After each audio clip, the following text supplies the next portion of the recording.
Hello, my name is Ken Rupert, and I'm the host of Let's Talk About Money. What I want to do is I want to give you simple strategies that will help you accomplish the goal of building wealth. These strategies are both physical in nature and behavioral in nature. They're going to challenge your thinking on how you manage your income and how you make your decisions. Over the course of the next several videos, I'm going to talk about individual strategies that if you implement and you abide by, you will be able to build wealth in difficult economies. There are two aspects of the economy. There's the macro economy, which are the bigger world events, and there's the microeconomy. And that's the economy that I'm going to talk about, is how you make decisions within your own individual economy. There will be a session that I will talk about, that we're going to talk about how to react to and how to manage world events, market drops, tax policies, and things like that. But for today's program, I'm going to talk about the cornerstone of building wealth. And the cornerstone of building wealth is all about the budget. Now, a lot of people don't do a budget because they're afraid of the word budget. They think it's constraining and that they won't be able to stick to it because the world is so full of all these different stimuli that are coming at you. And you have to decide, am I going to buy this or am I going to buy that? And every time you make a decision when it comes to finances, what happens is there's an opportunity cost associated with it. So if you choose to spend $40,000 on a new automobile, that's $40,000 that you can't invest for retirement. And that opportunity cost can be controlled in what's called a budget. Now, in the budget that I teach, it's a simple budget that has a priority system within it. So what we want to do is we want to look at the budget triangle, and we want to put up at the top of the budget triangle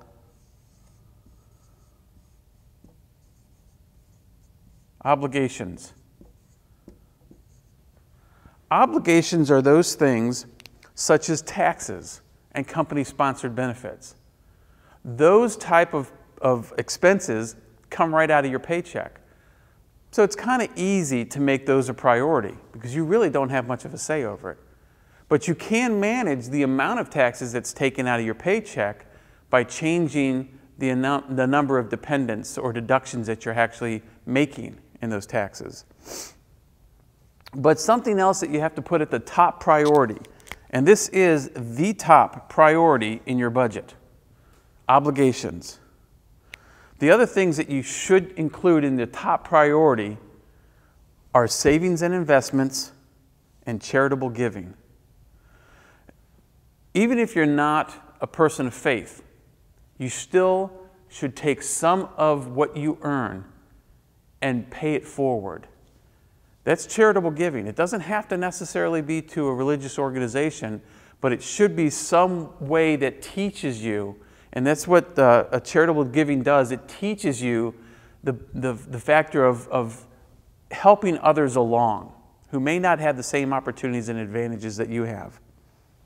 But you definitely want to keep in your obligations savings and investments, and that includes 401k and Roth IRAs and things like that, and charitable giving to pay it forward. The next category, or next priority,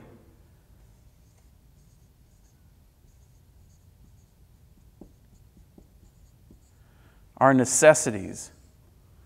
Necessities are these things such as food, clothing, shelter, transportation, and utilities. Without these things, it makes it nearly impossible to have any kind of balance or stability in your finances. You want to set your necessities as the next highest priority because so many people flip this triangle and they do the last priority first, and then they don't have money left over in their budget for the necessities or the obligations.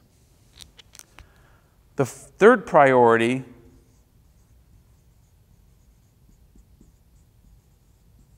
are commitments. Commitments are known as debt. It's basically money that you've already committed. It's money that you've committed that you haven't quite yet earned. That's through the use of credit, and the result of use of credit is debt. Now, unless you're making commitments that you can pay off because your budget is in order, you're going to start seeing where the commitments is the one area that you can really target to impact your budget. The fourth and final area I call everything else. Everything that is not an obligation, which is taxes, company-sponsored benefits, savings and investment, and charitable giving. Everything that is not a necessity, food, clothing, shelter, transportation, and utilities. Everything that is not a commitment, which is any kind of debt you have, or it could be a court-ordered settlement, it could be child support, it could be alimony, whatever that is, it's a commitment. Everything that's not in those three categories is everything else. Before you spend $1 in the everything else category, you have to make sure that you have your top priorities fully funded.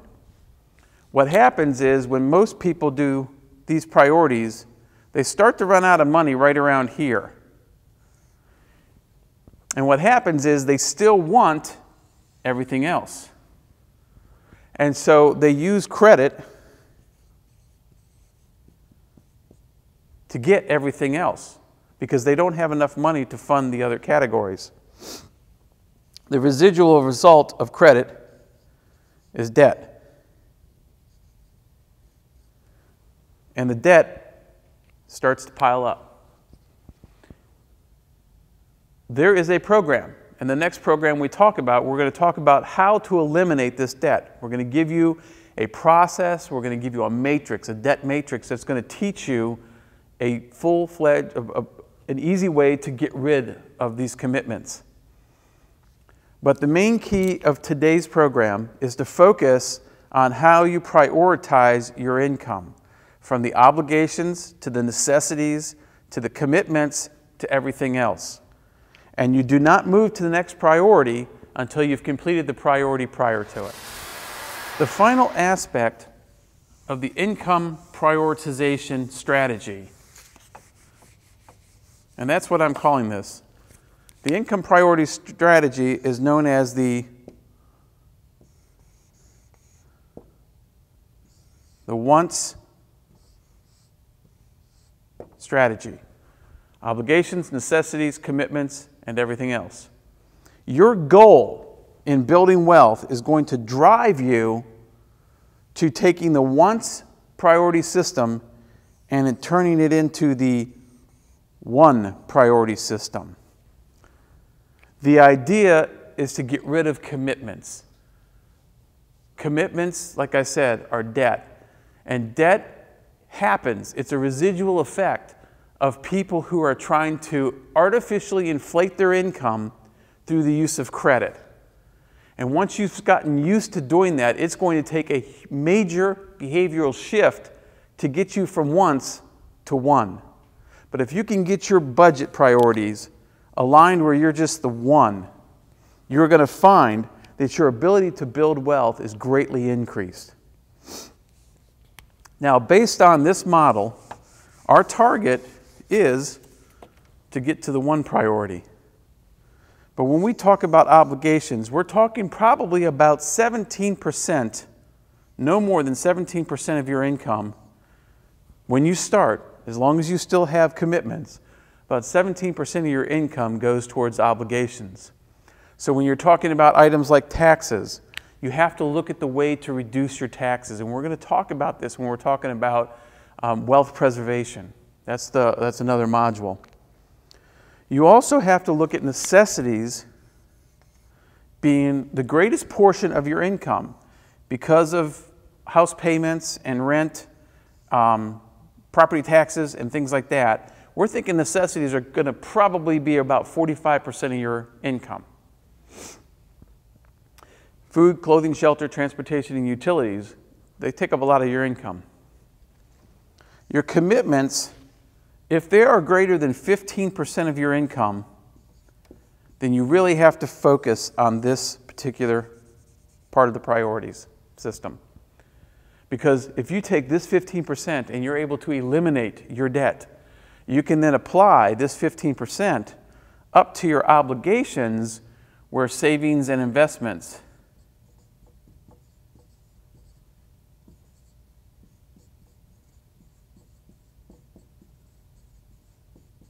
are found. You're not going to increase your taxes. You don't really want to pay more for company-sponsored benefits, but if you can clear out your commitments and you can take that 15% and drop it into savings and investment, it positions you so you will be easily able to build wealth. And the last category is everything else. And in everything else, you want about a 23% of your income. Now that seems like a lot, 23%. But when you think about it, you don't have to spend all 23% in everything else. Everything else could easily be adjusted in this budget up to savings and investments. And then when you really want to do something, you want to go on that vacation, you want to buy that special tool or that special toy. By having this money going into savings and investment, the money will always be there for you. And then the behavior changes start to happen. You see, you've got a priority now. You know where your money's going and how you can manage it. And the more you put in savings and investment out of the commitments and out of everything else, the more you'll have, not only to build wealth, but to have those things in life that make life a little bit more pleasurable. The idea, as I said, is to get rid of your commitments. You can't really do much about a court-ordered commitment, but you can do a lot about your debt. And if you apply that 15% up to here in savings and investments, you're well on your way to building wealth. The secret with the budget is to have two categories. I'm going to put this piece of paper right here, but generally speaking, we're going to give you a blow-up of this piece of paper. When you're doing a budget, you want to include all those categories, but you want to have two columns. The first column you want to have as projected. Projected costs. What you want to do is before the month begins, you know what your last month's paychecks were. If you're working on a salary or if you have a 40-hour-a-week job, you know kind of right where you fall, how much money you're going to make, how much taxes are going to come out, how much your company-sponsored benefits are going to be. So you want to project out all of your categories. You want to have your obligations, your necessities, your commitments, and then everything else category projected out. And that's what this budget form does right here. The budget form takes a projected, and the first thing it projects is your income. So we have it on here as week 1 through week 5. And that's only because some people are paid weekly, and in many months you'll get 5 paychecks, and others are paid bi-weekly or every 2 weeks, and in some months you'll have 3 paychecks. The point is, however much money you make or you and your spouse make, take all of that money and put it in your income. In the Excel spreadsheet that I've built this in, it automatically calculates out most of these categories as far as totals go. So you have your income, and then on another sheet, which we will also provide, you have your obligations. And these obligations are your taxes, your company-sponsored benefits, your savings and investment, and your charitable giving. In your projected column, you'll project out what your total taxes are for that month will be. You'll project out what your company-sponsored benefits are going to cost you. And then you'll project out how much you want to put into savings and investment, and project out how much you want to put into charitable giving. Because the charitable giving and savings and investments, although not directly taken out of your paycheck, are the highest priority. And the key with that high priority is that it gets taken out before anything else gets paid. Now, in some cases, you're going to want to keep that very low. You might do charitable giving at $50 a month, and you might do savings and investment at $50 a month. But eventually, over time, as you get rid of your commitments, you will be able to start increasing those categories. So you project out your obligations, the necessities, the commitments, and everything else. And then as the month goes on, you're going to start calculating your actuals. Your actual costs will be recorded on a separate tab inside the budget workbook. And as these months, as the month goes by, you'll be able to take your actuals, it'll automatically translate in. And let's say your obligations are $500. We'll just use nice round numbers. $500 is what you projected. As you pay your taxes, as your company takes out the company-sponsored benefits, as you put savings and investment aside, what you're going to find is the actuals will automatically show up. And let's say the actuals come up at $475 for the month. You don't have to hit your projected. I would highly recommend not exceeding your projected. If you precede your objective in any category, you must find that money from another category. That's what's known as zero-based budgeting. At the end of the month, or at the beginning of the month, when you project your budget, your very total should always be zero. In other words, your income should always equal what you expect to pay out, even if it goes to savings and investment. If you have money left over at the end of the month, at the end of this worksheet, not a good thing. So the key is that you're going to want to make sure that that's zero. If you have $50 left over, find somewhere to put it. Try to stay away from everything else. Try to always think first, obligations. If it's not in obligations, always think first, maybe I want to put a little bit extra in my house fund so I can maybe make it a little bit easier to pay the property taxes. Maybe you want to put a little bit extra in the maintenance of the house or whatever. But find somewhere for that extra money to go. So if you've projected that you're going to have an obligation of $500 and you have an actual of $475, you're going to have a variance of $25. Now that doesn't mean you currently actually have $25 because you may have to reallocate that to necessities or commitments or everything else. The idea is that you want to be able to track. You want to keep a scorecard because this is what's going to identify for you areas of improvement. It's going to identify for you where the problems are with your spending patterns and your habits, and it will help you make better decisions if you listen to what the numbers are telling you. So you project it, you get your actuals, you get your variance. Projection should always be zero balance before the month begins. And at the end of the month, you're going to see what your balance is. Your actuals should never exceed your categories, your projected. And if they do, you have to make a behavioral change on your spending patterns. You have to identify. This helps you identify where that problem lies, whether it lies with obligations, whether it lies with necessities or commitments or everything else. The key is that you need to document this. You need to scorecard it because as you scorecard it, it will start identifying the behaviors and the decisions that are hurting you and stopping you from building wealth. And this is a very simple strategy. It's a very simple strategy.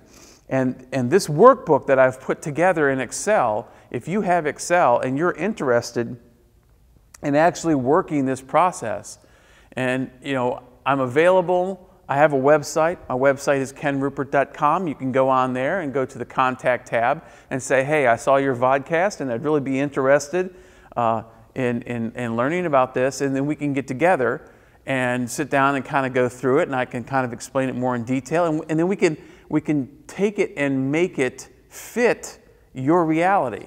Because everybody's reality is just a little bit different. Everybody has a couple other strains on their budget that maybe somebody else doesn't have. And so we want to take a look at those and really kind of break it down and find out where is it that you can get some synergies together and start working down some of this debt or some of these other commitments that you may have, or maybe you can back off of the extra money that you're spending and everything else and really start working this strategy to your advantage so you can build wealth. I hope this has been informative to you. I certainly want to give information that's going to help people. Take the time to visit my website at kenrupert.com.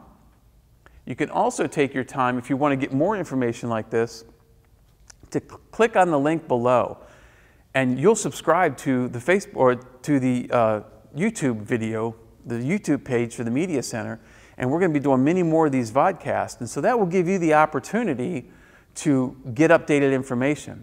You can also click on the link above and like us on social media, and that will help us get the word out to your friends and your family and your social networks that says, hey, you know what? I thought this was a difficult process. I thought there's no way I can build wealth in today's economy with all the craziness that's going on. But you know what? You can build wealth. You just have to have a plan. And the strategies that I want to discuss in these vodcasts over the next several months is going to deal with exactly that. I'm going to give you strategies that if you implement properly and you stick with it, that's the key. You implement it and you stick with it over time, you will build wealth. It'll just be a matter of time before you start to see not only your own behaviors change, but you're going to see your account balances change. And that'll be a good thing.